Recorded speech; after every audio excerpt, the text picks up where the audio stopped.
Hello everyone, आज के इस वीडियो में हम जानेंगे एक बहुत ही महत्वपूर्ण प्रश्न जो कि आपके एग्जाम में कई बार आया हुआ है और हमेशा आता है। आप स्क्रीन पे देख पा रहे होंगे कि क्वेश्चन या मतलब टॉपिक जो है आज का क्या टॉपिक है और आप भी समझते हैं कि ये कितनी महत्वपूर्ण है, ग्रीन हाउस प्रभाव। ठीक है, तो पहले हम देखते हैं कि जो ये ग्रीन हाउस प्रभाव जो है किस किस तरीके से आपसे एग्जाम में क्वेश्चन पूछे जाएंगे, किस तरीके से प्रश्न जो हैं बनेंगे, तो आपको क्या लिखना है इसमें, क्या नहीं लिखना है।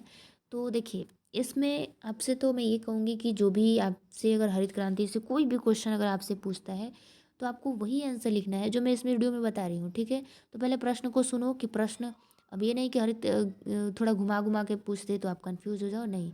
आपको हरित गृह प्रभाव बस दे दिया, हरित ग्रीन हाउस कह दिया, है ना, कांच गृह प्रभाव कह दिया, ग्रीन हाउस इफेक्ट कह दिया, ठीक है, ग्रीन हार्वेस्ट इफेक्ट कह दिया। तो इतना ध्यान रखिएगा कि इन सब शब्दों पे आपको यही चीज़ लिखनी है, इसका मतलब अलग नहीं है। ठीक है, भले ही थोड़ा सा घुमा के पूछता है ताकि बच्चे जो है कंफ्यूज हो जाए। तो देखिए, आपसे क्वेश्चन किस किस तरीके से पूछेगा। क्वेश्चन जैसे पूछ सकता है कि हरित गृह प्रभाव की व्याख्या कीजिए। तो इसमें आपका जो भी जितना मन उतना लिख सकते हैं, इसमें जितना शब्द सीमा आपसे कहा जाए। ठीक है, या आपसे कहे कि ग्रीन हाउस प्रभाव से क्या तात्पर्य है, ग्रीन हाउस प्रभाव के कारण एवं दुष्परिणामों की विवेचना कीजिए। ठीक है, या आपसे कह सकता है कि कांच गृह प्रभाव यानी कि ग्रीन हाउस इफेक्ट तथा इसके परिणामों का सविस्तार विवेचन कीजिए। ये लॉन्ग टाइप के क्वेश्चन है। ठीक है, या अगर कहे कि ग्रीन हाउस प्रभाव क्या है, इसके दुष्परिणामों और रोकने के उपायों का वर्णन कीजिए। या अगर कहे कि संक्षिप्त टिप्पणी लिखिए ग्रीन हार्वेस्ट इफेक्ट। ठीक है, तो ठीक, अब इतने प्रश्नों से अगर क्वेश्चन आपसे आएगा तो आप कंफ्यूज नहीं होंगे। चलिए अब जानते हैं इसका आंसर, आपको क्या क्या इसमें हेडिंग लिखना है। ठीक है, तो देखिए, आपका हेडिंग जो है, आपको इसमें पूरे हेडिंग आपका, एक तो आपसे ग्रीन हाउस प्रभाव का अर्थ, ठीक है, अर्थ तो पूछेगा ही, आपका पहला कभी कभी भी रहेगा, आपका अर्थ रहेगा। दूसरा ये है आपका कि कुछ प्रमुख गैसें हैं, आप उसको ऐसे लिख सकते हैं हेडिंग लगा के कि हरित गृह की जो है प्रमुख गैसें जो है। और नेक्स्ट आपका जो हेडिंग रहेगा हरित गृह गैसों के प्रमुख स्रोत। ठीक है, मतलब जो हरित गृह जो है किन किन गैसों से ये, इसको मतलब ये स्रोत होता है किसी चीज़ का, कहाँ से उत्पन्न होता है, तो कौन कौन से गैसें होगी वो हम आगे जानेंगे। और नेक्स्ट हेडिंग आपको डालना है ग्रीन हाउस गैसों में वृद्धि के दुष्परिणाम, है ना। ग्रीन हाउस जो ये है, अगर ये गैसों में अगर बढ़ोतरी होगी तो इसमें दुष्परिणाम होंगे कि लाभ होंगे, है ना, तो इसको भी जानेंगे। उसके बाद लास्ट हमारा है ग्रीन हाउस प्रभाव से बचने के उपाय। ठीक है, यानी कि आप समझ सकते हैं ये कितना खतरनाक है कि इसके बचने का उपाय भी होना चाहिए। तो इन सभी हम टॉपिक को जानेंगे। तो पहले हम शुरू करते हैं ग्रीन हाउस प्रभाव का अर्थ। ठीक है, बहुत बेहतरीन तरीके से समझाएंगे, बस ईमानदारी के साथ आप लास्ट तक वीडियो देख लो एक बार, फिर आप खुद कॉपी पेन लोगे और खुद अपने रफ पे ये इसको लिख डालोगे। ठीक है, तो चलो शुरू करते हैं। तो चलो हम आपको पहले हम समझाते हैं कि जो ये हरित गृह प्रभाव क्या है। ठीक है, फिर हम इसको बाद में देखेंगे। ये जो आपका है ये सभी आपको क्या क्या लिखना है, कैसे लिखना है, आप एक बार पहले सुनो। ठीक है, लिखना तो है ही आपको। देखिए, मान लीजिए कि मैं एग्जांपल आपको देती हूँ कि एक गाड़ी है, ठीक है, वो खड़ी है, कार है, मतलब कार है। ठीक है, अगर उसमें सारी खिड़कियाँ अगर बंद कर दी जाए तो जो अंदर जो असहनीय रूप से जो गर्मी जो होगी उसमें होगी ना। लेकिन क्या होगा कि जो प्रकाश की जो खिड़कियां हैं वो शीशों में से घुस के अंदर पहुंच जाती है। भले आप चारों तरफ से बंद कर दो, लेकिन जो प्रकाश जो है खिड़कियों के माध्यम से, मतलब शीशों के माध्यम से वो अंदर पहुंच जाएंगी। प्रकाशीय ऊर्जा जो है उष्मीय ऊर्जा में परिवर्तित हो जाएगी और वो वहीं पे रह जाएगी। उसके बाद क्या होगा कि कार को वो धीरे धीरे गर्म कर देगी। हरित गृह जो है मतलब कि ग्रीन हाउस या पेड़ पौधे के उगाने के लिए बनाए जाते हैं जो इसी सिद्धांत पर कार्य करते हैं। कार वाली जो आपको एग्जांपल समझ में आया, एक कार है, मान लीजिए उसको सारे शीशे बंद कर दो, लेकिन प्रकाश जो है वो शीशे से अंदर तक चली जाएगी और उसमें उस आपको एहसास होगा उष्मा का। ठीक है, आपको गर्म जैसा। तो इस ऐसा ही आप पौधे को उगाने के लिए, है ना, इस सिद्धांत का प्रयोग करते हैं। वैसे तो ये शीशों के बनाए जाते हैं, लेकिन प्रकाश अंदर तो पहुंच ही जाता है उसमें अंदर। यही सोच रहे होंगे कि प्रकाश उसमें कैसे पहुंच जाता है, लेकिन पहुंच जाते हैं। ठीक है, लेकिन जो ऊष्मा जो है, अब उसमें से जो चाहेंगे कि बाहर निकल जाए शीशा से, तो बाहर नहीं निकल पाएंगे। कार्बन डाइऑक्साइड का गुण भी ऐसा ही होता है कि जो सूर्य का जो प्रकाश है वायुमंडल से गुजर जाने देती है, लेकिन ऊष्मा को वायुमंडल से वो निकलने नहीं देती है। तो इसी प्रकार सामान्य मात्रा में कार्बन डाइऑक्साइड वायुमंडल के तापमान क्या करती है, बनाए रखती है, बरकरार रखती है, ठीक है। लेकिन यदि वायुमंडल में कार्बन डाइऑक्साइड की मात्रा में अगर वृद्धि होती है, बढ़ोतरी होती है, तो वायुमंडल में अधिक ऊष्मा रोक ली जाएगी, जो कि उसका तापमान बढ़ा देती है।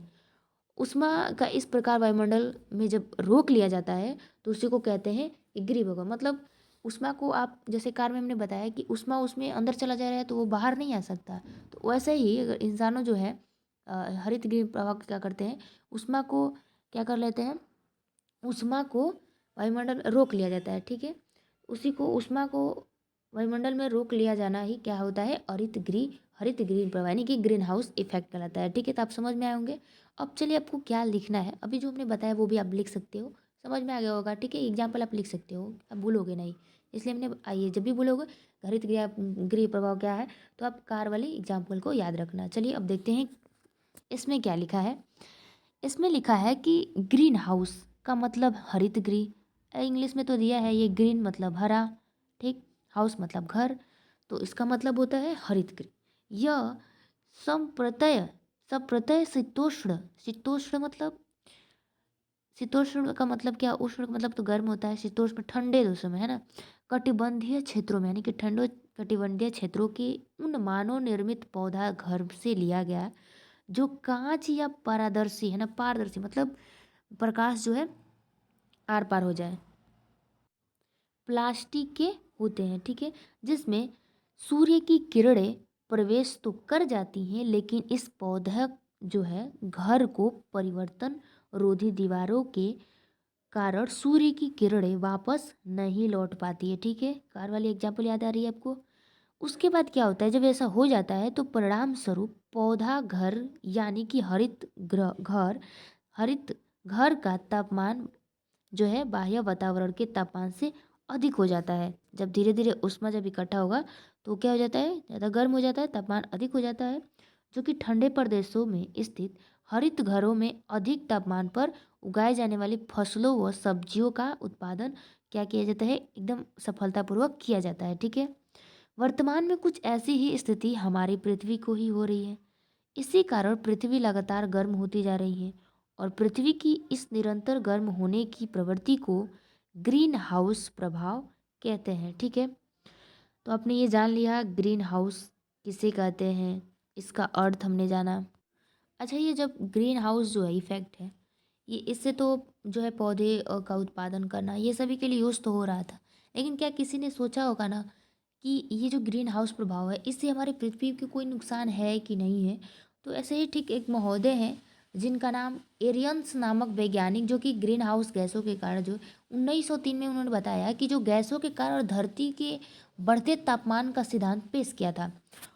उसके बाद क्या हुआ कि सन 1938 में चलकर, ठीक है, मतलब जो है आपका 1903 में तो इन्होंने बताया, लेकिन 1938 में आकर इंग्लैंड के जीएस कैलेंडर और फिर 38 के बाद सन 1955 में जो हंगरी के वैज्ञानिक वेर्नर न्यूमैन ने ग्रीन हाउस गैसों को उत्सर्जन और उसके प्रवाह का अध्ययन प्रस्तुत किया था। लेकिन ये ग्रीन हाउस जो है पृथ्वी की सेहत पर प्रतिकूल असर डाल रही थी और जो ग्लोबल वार्मिंग जैसे विराट समस्या जो है क्या है उत्पन्न हो रही थी। इसका आकलन जो है बहुत देर बाद पता चला। सन 1958 में अमेरिकी वैज्ञानिक प्लास ने CO2 है ना, कार्बन डाइऑक्साइड और CFC गैसों के कारण पर्यावरण की विषाक्त होने का सिद्धांत पेश किया। और सन 1974 में चल के फिर जब जब कार्बन डाइऑक्साइड की बात आया तो दुष्प्रभाव और तापमान बढ़ोतरी में उसका भूमिका को कंप्यूटर मॉडलों से संबंधित अनुसंधानों के जरिए समझाया गया, कि तब जाके पता चले कि इस दुनिया के बारे में कुछ सचेत हुई, कुछ पता ही नहीं। उसके 5 वर्ष बाद यानी कि 1979 में जिनेवा में पहले जलवायु सम्मेलन में समस्या को इसको गंभीरता से लिया गया कि नहीं नहीं ये सही बात है, इस पर चर्चा किया गया। उसके बाद 79 के बाद सीधे 1980 में ऑस्ट्रिया में आयोजित संयुक्त राष्ट्र पर्यावरण कार्यक्रम में विश्व मौसम विज्ञान संगठन की बैठक हुई और उसमें जलवायु परिवर्तन को एक अंतर्राष्ट्रीय समस्या के रूप में स्वीकारित प्रदान की गई, ठीक है। मतलब जो है तब बाद में इन लोगों को लगा कि नहीं, ये जो ग्रीन हवा जो हाउस इफेक्ट जो है इस पे हमारे वायुमंडल का जो है बहुत काफ़ी बुरा असर है, नहीं तो इसको पहले गंभीरता से उन्होंने नहीं लेते थे, ठीक है। अच्छा, अब इसके लिए वो कौन कौन सी गैसें होंगी, जो प्रमुख हरित गृह गैसें जो है, इसको जानेंगे हम एक एक करके, ठीक है। इसके बारे में भी थोड़ा थोड़ा हम बता दे रहे हैं। वैसे आप चाहोगे तो इसको ऐसे भी लिख सकते हैं, और चाहेंगे तो आपको हेडिंग वाइज इन सब गैसों के बारे में भी लिख सकते हैं। तो यहाँ पे देखिए आपका है प्रमुख हरित गृह गैसें। इसमें पहला आपका है कार्बन डाइऑक्साइड, है ना, CO2। CO2 इसमें देखिए जीवाश्म ईंधन जैसे कि कोयला, खनिज तेल, प्राकृतिक गैस, लकड़ी तथा गोबर के कंडे, पेड़ पौधे, जीव जंतु के श्वसन द्वारा, है ना, कृषि कार्यों के प्रयुक्त रासायनिक उर्वरक जैसे यूरिया, मोटर वाहन से निकला धुआं, औद्योगिक केंद्रों से निकला धुआं, इस सब से क्या होता है, कार्बन डाइऑक्साइड निकलता है, ठीक है, जो कि बहुत ही विषैला होता है। दूसरा हमारा मीथेन है। मीथेन कहाँ से भाई गैस निकलता है, तो ये कार्बनिक पदार्थों के O2 की उपस्थिति में सड़ने से, है ना, मीथेन, कोई चीज़ें जो है सड़ जाती हैं, दलदली जमीन से अजीब से महकता है, धान के खेतों से, पशुओं के जुगाली करने से, दीमकों की गतिविधियों से, है ना, वहाँ से मीथेन गैसें उत्पन्न होती हैं। तीसरा है नाइट्रस ऑक्साइड। नाइट्रस ऑक्साइड का मतलब NO2, है ना, ये देखिए भूमि में नाइट्रोजनी, कार्बनिक और अकार्बनिक पदार्थों, उर्वरकों के नाइट्रिफिकेशन के दौरान बनने वाली ये गैस है नाइट्रिक ऑक्साइड। उसके बाद है जल वाष्प। जल वाष्प आपको पता ही है कि पेड़ पौधे की उत्सर्जन प्रक्रिया, जो सागर है, नदी, झील, ये सबसे ही तो जल वाष्प वाष्पन की क्रिया होती है, जल वाष्प जो है वायुमंडल में पहुंचती है। पांचवा है, तो आप सोच रहे होंगे जल वाष्प भी क्या हरित गृह को प्रभाव करती है, स्रोत है, तो हाँ है। पांचवा पांचवा है ओजोन। ओजोन को जानते हैं कि सूत्र क्या होता है, O3, जो कि वायुमंडल में 80 से 100 किलोमीटर के बीच में ऑक्सीजन के अणुओं में ये सूर्य के अल्ट्रावायलेट किरणों के कारण विखंडन होता रहता है। ट्रोपोस्फीयर में भी बिजली के कड़कड़ाने से जो ऑक्सीजन में विद्युत विसर्जन के कारण अणुओं में भी क्या होता है, विखंडन हो जाता है। इस प्रकार से अलग हुआ ऑक्सीजन का एक परमाणु यानी कि ओ ऑक्सीजन के दो परमाणु यानी कि O2 से मिलकर ओजोन, वही हो जाता है आपका O3 का निर्माण होता है ओजोन का। ये सभी क्या है, गैस है, ठीक है, गैस है। आपका छठवां है हाइड्रोफ्लोरोकार्बन। हाइड्रो जिसी को बोलते हैं, इसी को कहते हैं HFC, ठीक है, हाइड्रोफ्लोरोकार्बन, HFC गैस, है ना, सुना होगा आपने HFC गैस। इसका निर्माण अगर देखा जाए तो कृत्रिम तरीके से किया जाता है, जो कि ओजोन परत को नुकसान पहुंचाने वाली CFC के विकल्प के रूप में किया गया है। और ये एक प्रबल हरित गृह जो है कि प्रभाव वाली गैस है, और इसका प्रयोग एयर कंडीशन, फिर रेफ्रिजरेटर, विलायक और अर्धचालकों में ये सब किया जाता है, CFC गैस ना। सातवां है आपका परफ्लोरोकार्बन, है ना, परफ्लोरोकार्बन। आपको बस इसमें से सुन लेना है आपको कि ये सब गैसें जो है कहाँ से उत्पन्न होती है, कैसे, ठीक है। मीथेन, नाइट्रस, जलवायु, ओजोन, कार्बन डाइऑक्साइड, ये गैसें आखिर में मतलब आती कहाँ से है, आपको जानना चाहिए, ठीक है। तो आप चाहोगे तो एग्जाम में इसमें थोड़ा थोड़ा लिख सकते हैं, नहीं तो आप ऐसे भी छोड़ सकते हैं लिख के।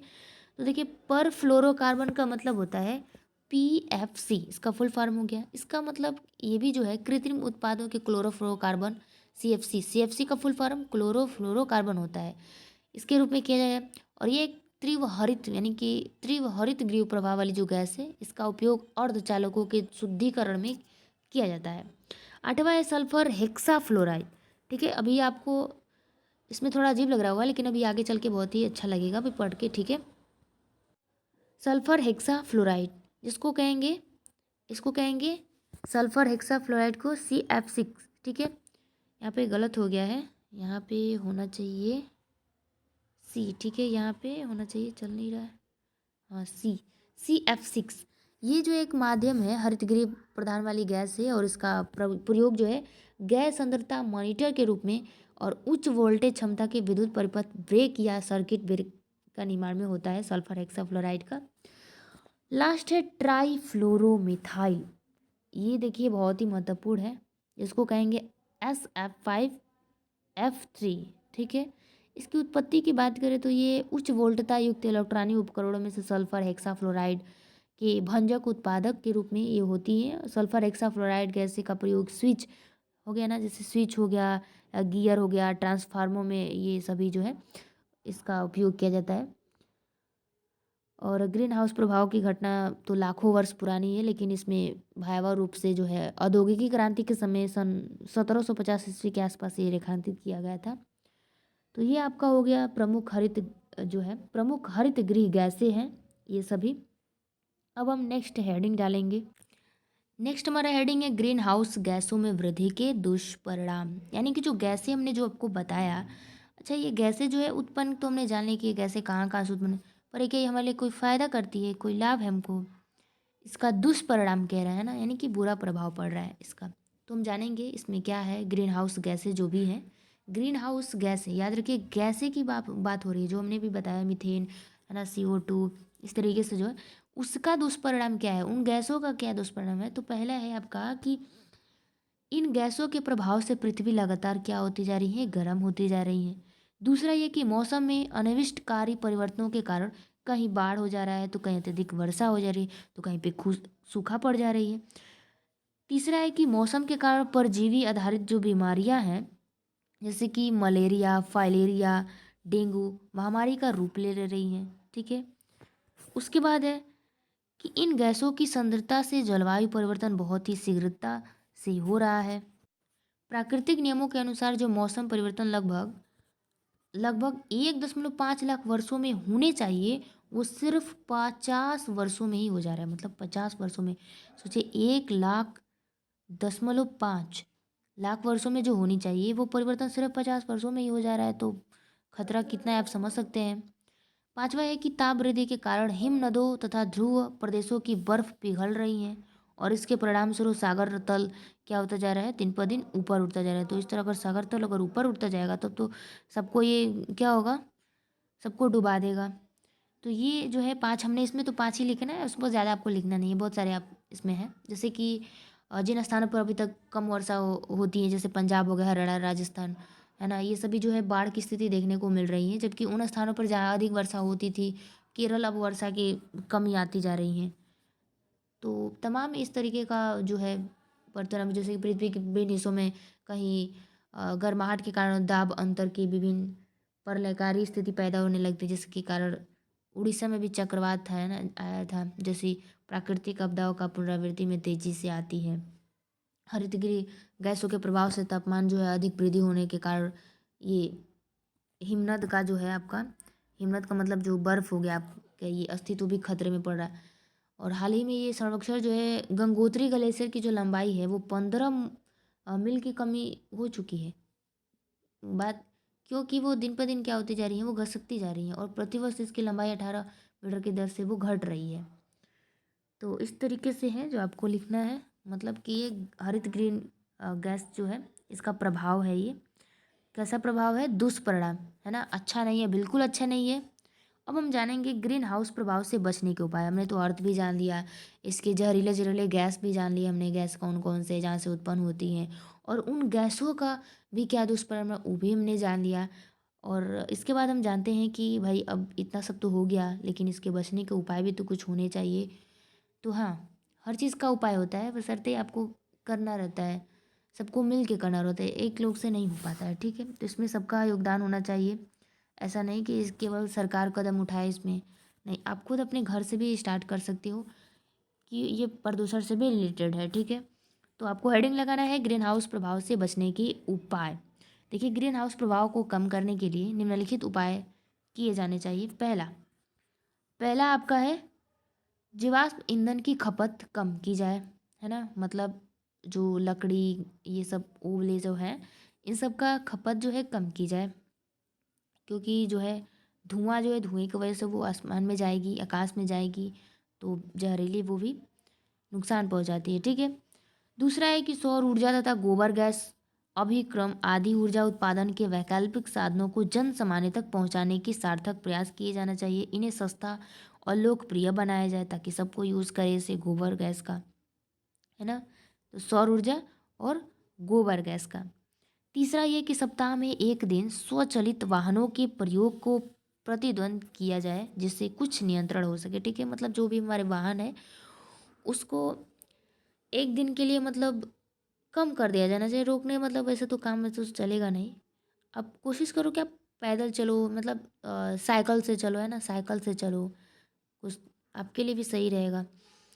तो इस तरीके से थोड़ा थोड़ा हमारे जो है चेंज करने से, थोड़ी थोड़ी वायुमंडल में परिवर्तन होगा, बहुत ज़्यादा तो नहीं होगा, लेकिन हाँ, अगर ऐसा मतलब होने लगे तो धीरे-धीरे हद तक कुछ सुधारा जा सकता है, ठीक है।